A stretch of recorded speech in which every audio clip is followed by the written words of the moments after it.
This is the evening news from Moscow. You're listening to simultaneous interpretation from the Russian by John Glad. The program is entitled News 1. Good evening. Here you are listening to Channel 1. Today is Christmas.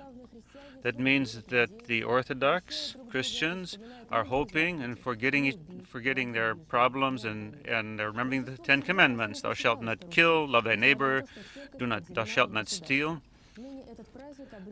Today, this holiday has achieved state-recognized status.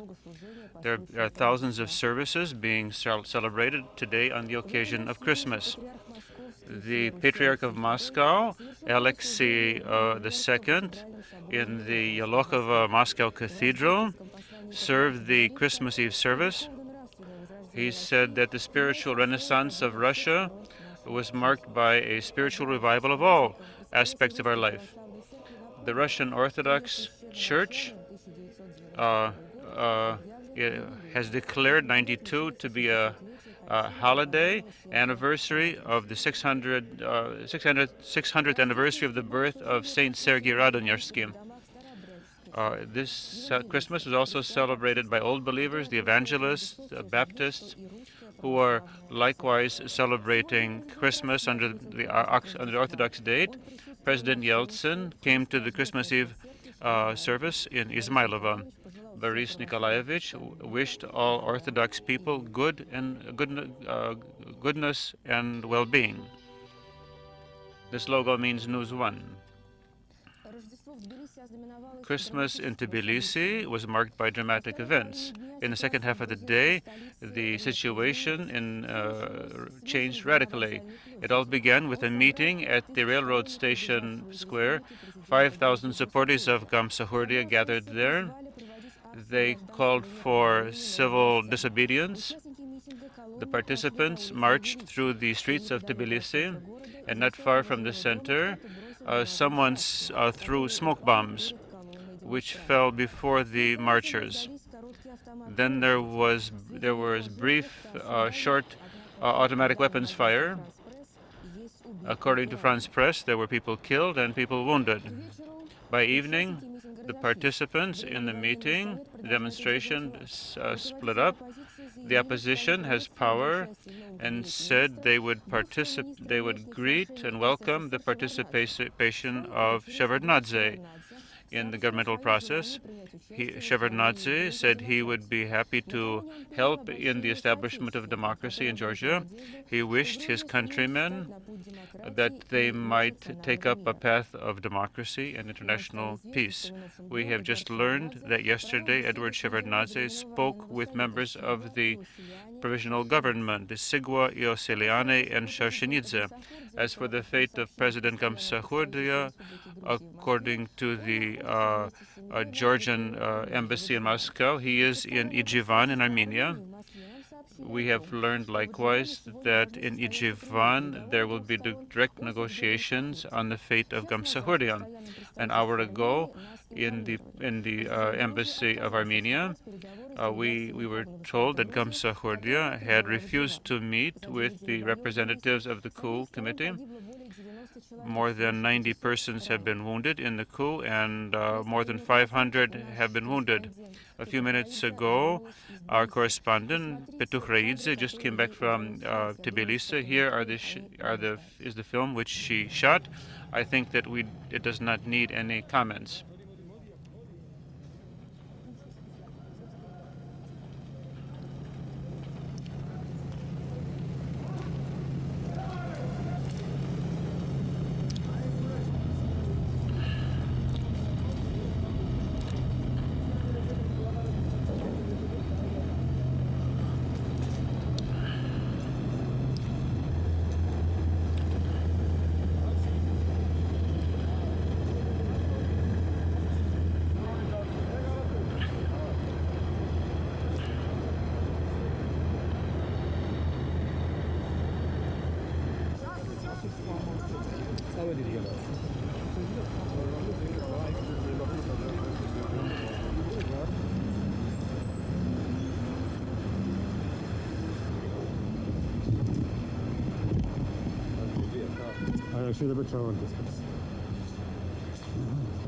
The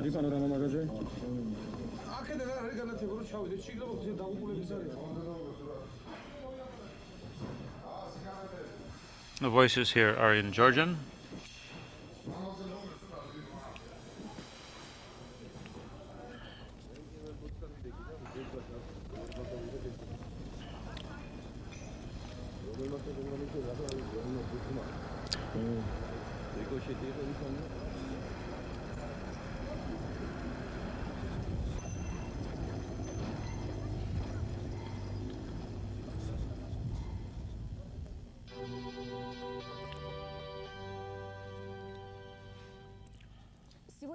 Today is a holiday, but everyday problems have not gone away, and the prices in the stores are such that not everyone can have a holiday table.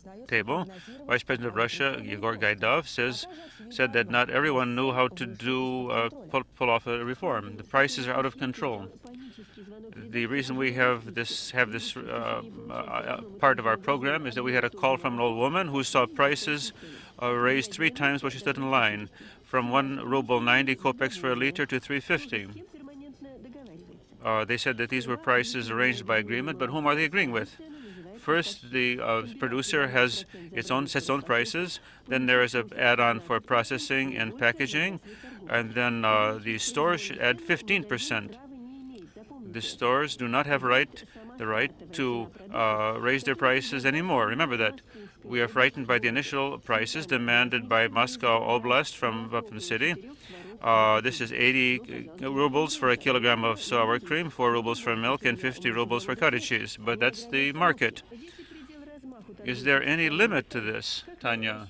What do you think? Will anyone buy sour cream for 90 rubles a kilogram and cottage cheese for 60?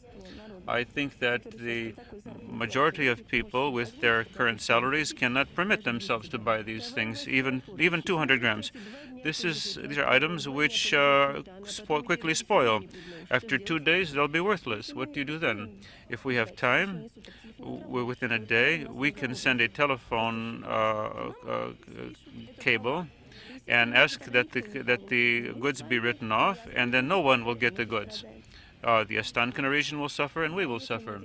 But if we do not manage to send that cable, our store will take the blow. Our salaries will be lowered. We'll have a shortage. Under which conditions would you agree to privatization? No, we will not agree to privatization given these prices. That's very risky. In Donetsk and other cities of the Donbass, there's a shortage of bread, and no one knows exactly why.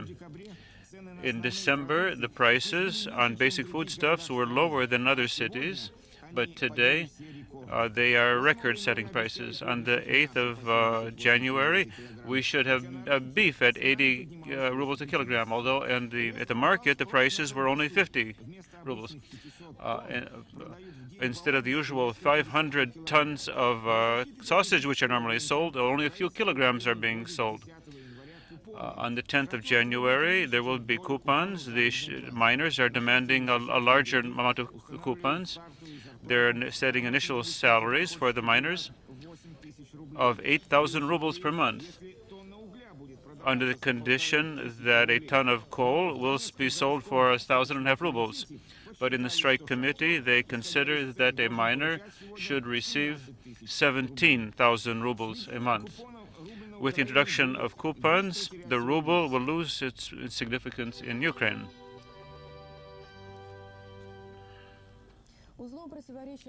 The center of contradictions is the Black Sea fleet, or more precisely, its future. Ukraine does not want to include it under the agreement on strategic weaponry. There is no nuclear weaponry on these ships, but there are submarines which have cruise missiles. With the appearance of a Ukrainian navy, we might re-examine the 1936 agreement on the access to the Black Sea. Our neighbors in the Black Sea and Mediterranean are quite carefully following this process, so we should not forget that the Commonwealth is not the entire world. The problem of the armed forces is likewise a very big problem, no less than the unity of the forces. In the Turkmenistan region, there was a meeting of the military with Mr. Niyazov. Today, the central delivery system has been ceased, and Turkmenia is forced to make allotments from its own sparse reserves. It has the largest land border with other countries, so it needs an army, and it needs an agreement with Russia as the heir to the Soviet Union, and must determine how much money Turkmenia should receive to maintain an army. The creation of a Turkmeni army will take place in stages over 5 years. The Supreme Command calls for a Turkmenian Ministry of Defense, and likewise of a National Guard. This will discuss during the visit of Marshal Shapashnikov to Turkmenia in the middle, roughly, of January. After the breakup of the Soviet Union, much of that which was Soviet property has become a bone of contention. We have here the problem of the unified energy system, which is now being questioned. This is the control room of for the Soviet Union for energy distribution. Here we have commands for shifting energy from Siberia, where the factories are going offline, to Europe. Then later on, the current is shifted to other directions. There might be a blackout in the Transcaucasia region. And then there is a shift, perhaps to or from the Ukraine. But this situation may now change. Politicians from the new sovereign states evidently want to steal this energy system and take it all home with them. Up until now, we have no intergovernmental agreements on delivery of electrical energy. We have no agreement on prices. And particularly, we find troubling the absence of a multilateral agreement on parallel work. The breakdown of economic links between the republics has led to a lowering in energy production to compensate in individual industrial centers. That we have shifted the days off from the weekends to Monday and Tuesday. If we break up these energy networks, we might worsen the situation. Coldness and darkness from the factories will move into the houses and apartments. Nevertheless, we continue to hope in former Soviet style that we can still deny foreign experience. The United States and Canada have a unified energy system. It took them a long time. They did not at first realize this was advantageous. Western Europe is discussing introducing a control room like ours. A unified energy system in the Soviet Union was created for the needs of a United States. But its breakup should necessarily mean that this is a breakup of everything. As we have already reported, the president of Georgia, Gamsahurdi, is located in Ijevan. We have just got a report from our correspondent in Armenia. In this house, on the border between Armenia and Azerbaijan, in the area of Ijevan, Gamsahurdi and the members of his family spent the night together with several dozen followers who, together with him, left Tbilisi. Today, there was a delegation from the opposition that arrived here, authorized to negotiate on the subsequent fate of Gamsahurdi and his followers. We are not opposed to him being located on a neutral territory, but if he is condemned in a trial, we have to realize that all the media were so usurped that up till now we are not prepared to say whether he is a criminal or not. We need some time for this. As a citizen, I am convinced that he is deserving of the most severe condemnation. The negotiations were broken off without any results. Representatives of Gamsahurdi who were invited to the meeting refused to participate. You're listening to news. Tomorrow, Yeltsin will make a trip over the country. The president of Lithuania, Landsbergis, will meet with Yeltsin in the middle of January. They will discuss withdrawal of Soviet troops from Lithuania. Turkmenia and China are establishing diplomatic relations. In Estonia, according to Tallinn television, there is reserve of fuel for only 10 days, and so the mean temperature in apartments has been lowered to 14 or 16 degrees Celsius. That's 57 degrees Fahrenheit, 14 degrees Celsius. This British plane has been sent by Britain with humanitarian aid, with boneless beef, as you can see, but the food was not received because of its non-sterile condition. After the meat was examined, it was decided it was acceptable for consumption, but only after it was thermically treated, and it will be used for the production of canned food. The United States will soon send a delegation headed by the Deputy Secretary of State, Mr. Bartholomew, to the Soviet Union. Here are the details on the trip. The destruction of our tactical nuclear weapons is one of the topics to be discussed. The United States has a lot of experience, and they are prepared to help us. It's very simple to understand why. Ever since the coup took place, the Americans are worried that there might be an interest in disarmament on the part of national groups. And during the coup, the counter-admiral, who was loyal to the coup committee, was using the flotilla, the fleet, to threaten the so-called Democrats. The United States are also concerned over the condition with our conventional weaponry. This plane says Ukraine on it. You didn't see that before. So in questions of where we have disagreements between with Russia, between Russia and Ukraine, we have to make sure that there is we can resolve these problems. But the Bush government does not know whom to negotiate with, so they are carefully analyzing all the signals they receive. For example, President Yeltsin has declared that he himself would have contacts with Bush. Since there are no older or younger brothers in the Commonwealth, all of the countries in the Commonwealth can establish these contacts, but Russia nevertheless is Russia. But there is a fear that if this approach is adopted, such an orientation toward Russia might cause unhappiness in the other republics. So there is an attempt not to stress Moscow only, but there should be relations developed with other republics, Tashkent, Kiev, and other cities. Secretary of State Baker visited 5 republics and had a 1.5-hour conversation with Nazarbayev while they were naked. They had a talk in the sauna. And Baker was not very optimistic. He told journalists that he considered the Commonwealth to be not very long-lived. The American government expresses regret here, saying that it was easier to have to deal with one country than with 11 countries now. But now the Americans have to get used to the new reality.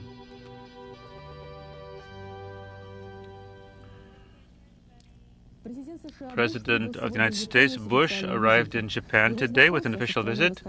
His acquaintance with the land of the rising sun began with Osaka. He, in his election campaign, is attempting to achieve concessions on the part of Japan with regard to the trade deficit, which is enormous. In 1991, the Japanese firms imported $41 billion more goods than the Americans were able to export to Japan. The American stores are overflowing with electronics, cameras, video tape recorders, but the large part of the deficit is automobiles. Here you see Nissans, Hondas as an ordinary sight on American highways. At the same time, American automobile giants, General Motors, Chrysler, are being forced to close their factories, and they tend to blame the Japanese. It's not an accident that Bush is being accompanied by the presidents of the 3 largest automobile corporations in the United States. On Croatian fronts, there is a truce being observed. There is some shooting and their movement of Croatian soldiers, but nevertheless, there is a hope for a dialogue. In Zagreb, there are negotiations taking place between the Croatian units and the Federal Army. and in Western Slavonia between the command of the Croatian units and the Yugoslav People's Army. They have telephone contact. Today in Washington, they were to have renewed the Arab-Israeli negotiations on the Middle East. For participation, they arrived only in the negotiations. They arrived only the Israeli delegations. The Palestinians are boycotting because of the decision of the Israelis to deport 12 Palestinians for terrorist activities in Amman. The PLO head, Arafat, confirmed the unity of the Arab position on the renewal of negotiations. The Security Council in the UN adopted a resolution according to which it condemned decisively the deportation of 12 Palestinians. The president of the Socialist Party, Mr. Moroua, Pierre Moroua, appointed or nominated as his replacement one of the leaders of a Socialist Party, Laurent Fabius. Imelda Marcos, the widow of the dictator of the Philippines, Fernando Marcos, will be seeking her election as president of the Philippines. There will be elections in May.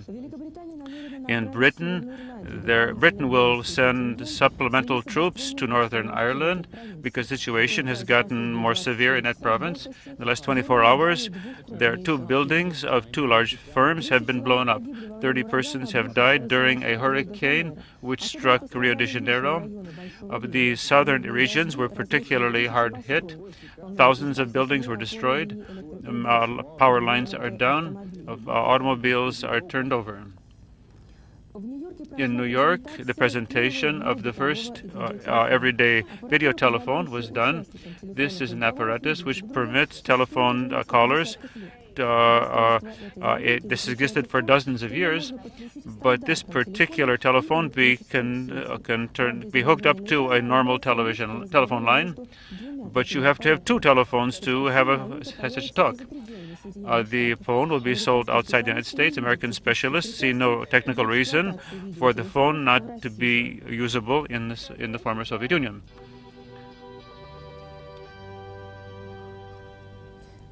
The holiday of Christmas at various times has been celebrated in various ways, but definitely it's a tradition to help people who are in need of assistance in the Kremlin. Over the last 70 years, there has been a New Year's tree to which are invited invalids and orphans. This is the charity ball. Yeltsin gave a speech. He congratulated Russians on Christmas and New Year's. He said this would be a difficult year, but the main thing was not to lose hope in goodness. On Christmas, it's a tradition to give presents. Yeltsin gave a check for $50,000 out of his fund for orphans and invalids, and the Christmas holiday is continuing today on the Red Square. There was a people's holiday on the occasion of Christmas. They prepared for a long time and seriously, but you have to agree that few people remember how to celebrate Christmas nowadays. Since this is a people's holiday, it was decided to invite collective folk groups, and they sang carols at Red Square. They tried to put on a play with fireworks, which dates back to the time of Peter the Great.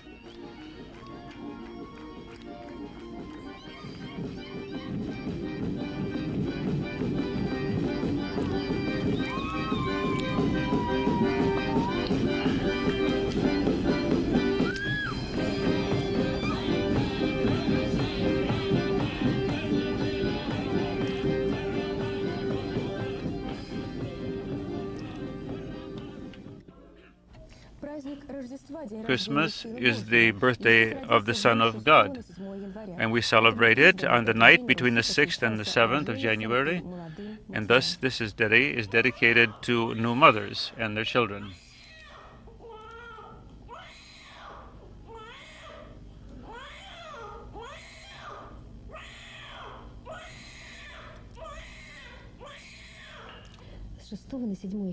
This day, in maternity hospital, Moscow here, there are 9 children were born, 6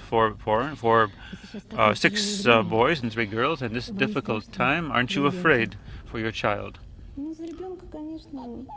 No, I'm not afraid for my child.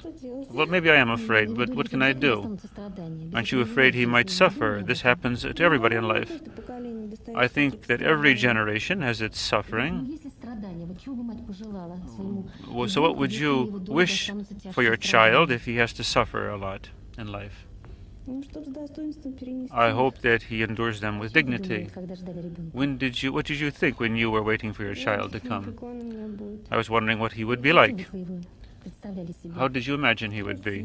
Handsome, intelligent, that he might understand everything, that he might have everything good in life? Will that be the case? I think it should be that way. He should have it good. Why should that be the case? What if things go bad for him? Why should everything be bad all the time? We want to hope. Everything should be good. Well, that's life. Pain and suffering brings life. I'm not afraid of difficulties. How about for him, if he's got suffering in life ahead of him? No, I'll do everything so that he might not be unhappy. He will be happy. What sort of unhappiness can there be? I don't even want to believe in this and even speak about it. No, that should not be the case. Everything will be fine in our family. Let's hope that everything will be fine.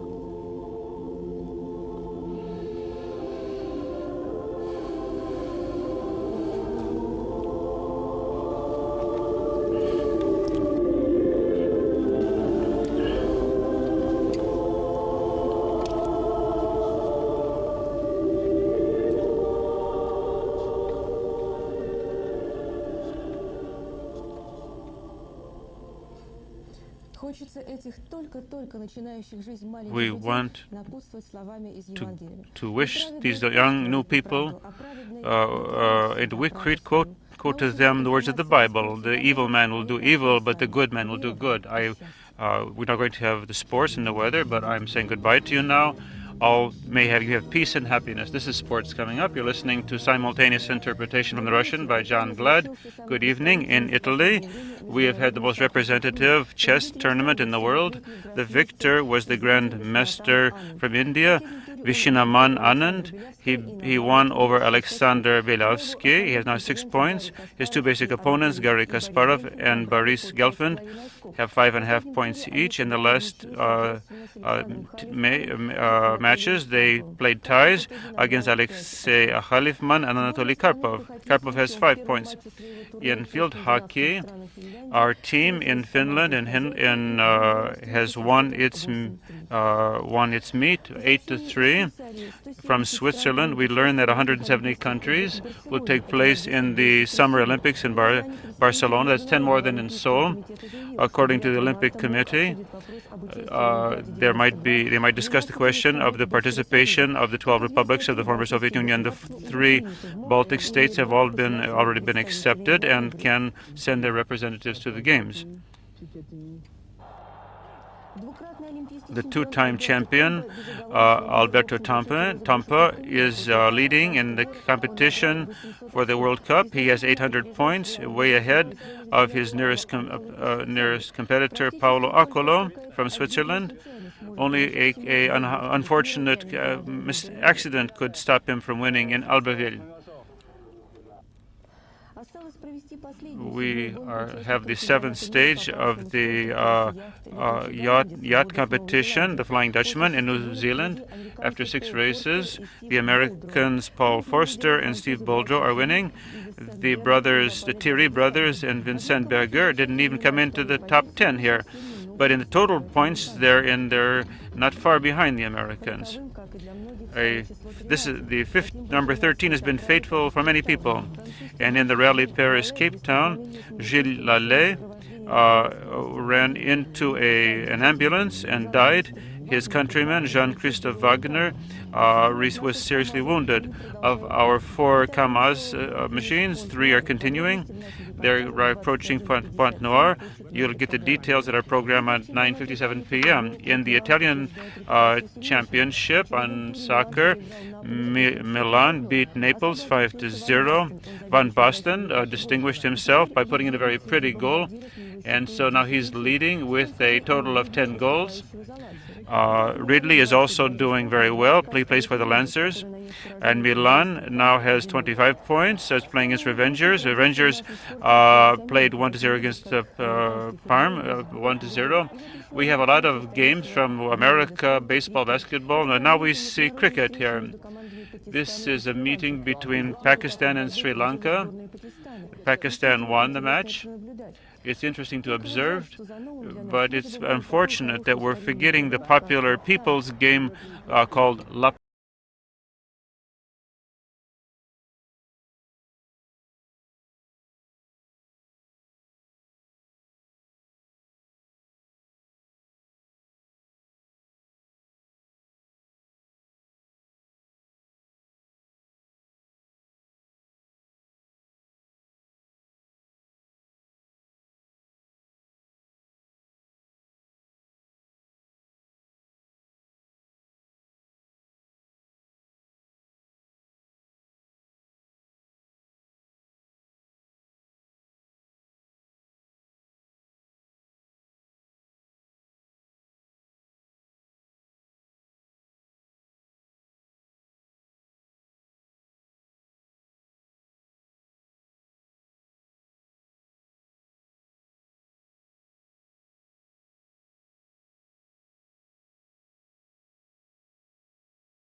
Господа, это новогодний аукцион.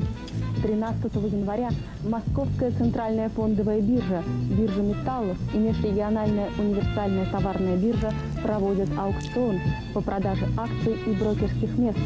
Стартовые цены значительно ниже биржевых и аналогичных аукционов. По окончании праздничный стол и концертная программа. Приходите к нам, господа. Вы заключите выгодные сделки и прекрасно проведете время.